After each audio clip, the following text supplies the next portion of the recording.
रोपेका बेलादेखि पानी परेको छैन। दुईचोटि धान दुईचोटि गोडिसक्यौँ, झारभन्दा केही छैन। झारै झार पानी थोपै परेको छैन, सबै कमिला हिँड्ने भइसकेछ खेतमा।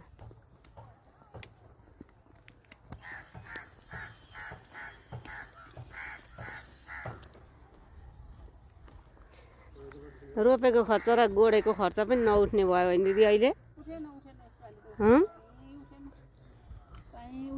उठेन,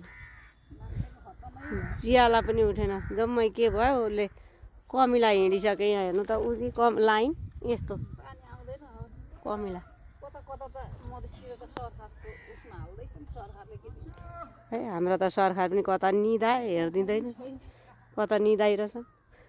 बागमती प्रदेश सरकारले हेरिदिने हो कि केन्द्रका सरकारले हेर्ने हो थाहा छैन कसले हो।